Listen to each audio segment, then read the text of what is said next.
Hola, soy Elmer Vicuña Vázquez. Soy Jordan Aban Miranda. Hola, soy Leila Mayer Rivara Santillán. Soy Ian André Cucho Jordán y somos parte del grupo 8 de la sección 1.05.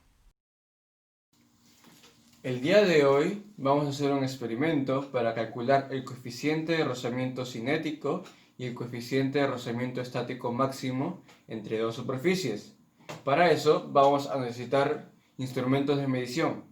Uno de ellos es esta cinta métrica que tiene una precisión de un milímetro y como es analógico su incertidumbre es 0,5 milímetros.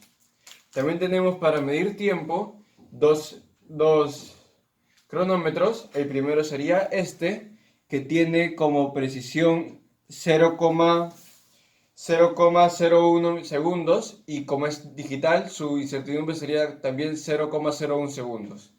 Luego tenemos otro cronómetro que también es digital, pero con mayor precisión. Tiene de precisión 0,001 segundos y como es digital, su incertidumbre también sería 0,001 segundos. Y por último, para medir ángulos, tenemos este transportador que tiene como precisión 1 grado y como es digital y como es analógico, su incertidumbre sería 0,5 grados. Ahora vamos a calcular el coeficiente de rozamiento estático máximo subiendo esta superficie hasta que el objeto tienda a deslizar. Y vamos a calcular el ángulo de los catetos. Vamos a subir y quieto y ahí. Ahí, en ese ángulo, ya no desliza. Vamos a calcular el ángulo. Son unos 16 grados. Vamos a calcular los catetos. Vamos a calcular los catetos a una distancia de unos 60 centímetros. Acá hay unos 60 centímetros. Acá hay una línea y vamos a calcular los catetos desde acá. 17,6 centímetros y para la base serían unos 58,5 centímetros. 58,5 centímetros. Ahora vamos a calcular el coeficiente de rozamiento cinético. Vamos a medir unos 60 centímetros. Desde acá hasta acá. Son unos 60 centímetros. Y esta galleta pesa unos 35 gramos. Ahora vamos a soltarla y vamos a calcular el tiempo que llegue desde acá hasta acá.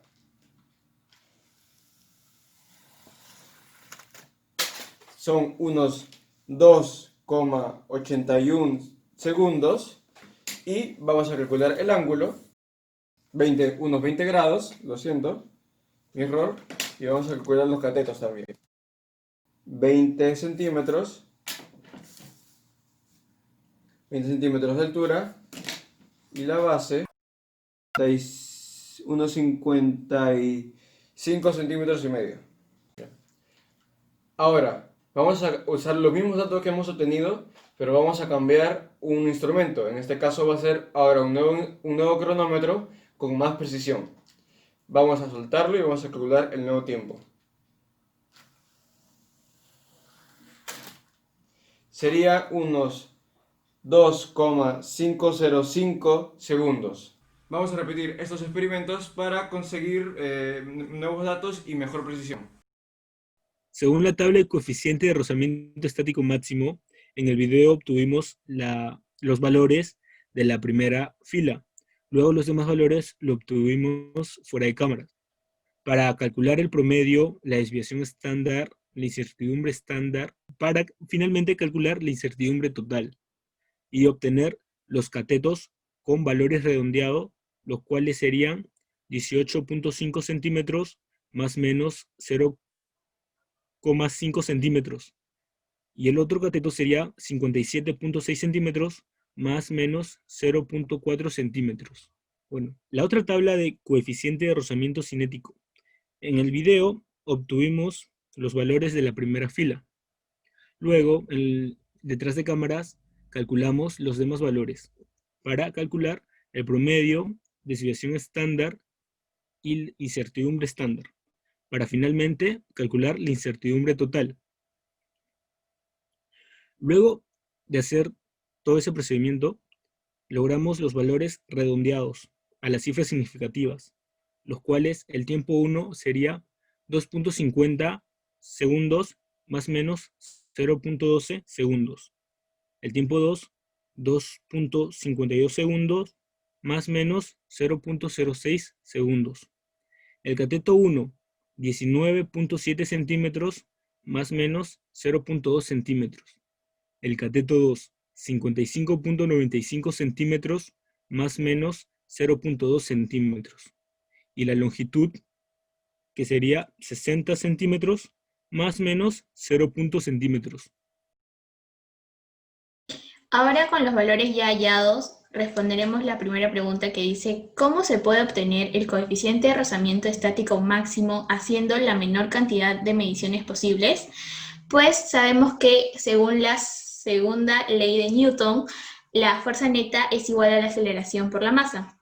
Entonces, calculamos las fuerzas, que serían mg por el seno de alfa menos mg coseno de alfa por el coeficiente de rozamiento estático máximo, y esto sería igual a aceleración por la masa. Pero como la aceleración es cero, entonces estas dos fuerzas se igualan. Luego, eliminamos la masa y luego dividimos para que así el coeficiente de rozamiento estático máximo nos quedaría la tangente de alfa. La tangente de alfa se halla dividiendo el cateto 1 sobre el cateto 2. Estos catetos ya los hallamos anteriormente. Y esta división sería 0.331 más menos una incertidumbre de 0.04. La segunda pregunta nos dice, ¿cuántas veces debería repetir el procedimiento? Pues a nuestro parecer creemos que sería entre unos 4 intentos, como la cantidad que hemos hecho. Estos estarían correctos, ya que las mediciones que hagamos no cambian mucho. Por lo tanto, el promedio y la desviación estándar tampoco. Serían insignificantes estos cambios. La segunda pregunta dice, ¿cuál es el ángulo de inclinación con el que se obtuvo el coeficiente de rozamiento estático máximo? Bueno, calculamos el primer ángulo en el video y los demás cálculos lo hicimos detrás de cámaras, para que con estos 4 hallemos el promedio, la desviación estándar, la incertidumbre estándar y la incertidumbre total. Con estos 4 valores obtenidos podemos hallar el ángulo con su incertidumbre, que sería 17 grados y más o menos una incertidumbre de 1 grado. Y justamente esto responde a la segunda pregunta, que es ¿cuánta es la incertidumbre de la medición del ángulo? Que sería 1 grado. ¿Cómo se puede obtener el coeficiente de rozamiento cinético? ¿Cuántas veces deberíamos repetir el procedimiento? Para hallar el coeficiente de rozamiento cinético, debemos inclinar la superficie y luego soltar el objeto. Calculamos el tiempo que demora de ir hasta la base, la longitud que recorre y los catetos para poder hallar las funciones trigonométricas. Ahora, usamos esta fórmula de la cinética y como la velocidad inicial es igual a 0, nos queda esta expresión, que sería 2 veces la distancia sobre el tiempo al cuadrado. Acá ya tenemos el tiempo al cuadrado con su incertidumbre y también la longitud por 2 con su incertidumbre. Al dividirlos nos queda que la aceleración sería este valor y su incertidumbre sería este otro valor. Luego nos vamos a la fórmula de la fuerza neta, que sería igual a la aceleración por masa. Despejamos las masas y despejamos el coeficiente de rozamiento cinético y nos quedaría esta expresión. Luego reemplazamos con los valores hallados acá y nos quedaría que el coeficiente de rozamiento cinético, redondeándolo a 3 cifras significativas, vendría a ser 0,331. ¿Cuántas veces deberíamos repetir el procedimiento? Como hemos dicho en la anterior pregunta, creemos que debería ser 4, ya que al aumentar más valores, estos al ser similares, el promedio y la incertidumbre saldrían casi parecidos y no aportarían mucho. Y también nos piden la incertidumbre, la cual se hallaría usando las fórmulas para hallar la incertidumbre en todas las operaciones que hemos desarrollado acá. Y al final nos quedaría, redondeándolo, 0,004. sería la incertidumbre del coeficiente de rozamiento cinético. ¿Cuál de estas opciones elegirías y por qué? ¿Cuál de estas crees que tendrá menos error? ¿Realizar 5 pruebas con un recorrido en la superficie rugosa de 30 centímetros o realizar 3 pruebas con un recorrido en la superficie de 50 centímetros? En nuestro grupo creemos que es mejor usar 5 pruebas con 30 centímetros, ya que al tener más datos que no varían demasiado, podemos obtener un valor más acercado con una incertidumbre más pequeña. Pero esto depende, porque al agregar más datos vemos que la incertidumbre comienza a crecer. Y al quitar datos también la incertidumbre comienza a crecer. Con respecto, por ejemplo, al cateto 1, que esta sería la incertidumbre que hallamos con los 4 valores. Entonces, creemos que deberían ser 5 pruebas con un recorrido de 30 centímetros. Además, con respecto a si es 30 o 50 centímetros, ya que esto es indiferente, ya que al aumentar la longitud, el tiempo también aumentaría y los valores también. Y nos saldría un valor también aproximado. Y la incertidumbre sería siendo la misma, ya que los instrumentos serían los mismos. Ahora hemos cambiado de objeto de medición. El caso sería un cronómetro con mayor precisión. ¿Qué cambio notaste? ¿Fue más fácil o difícil?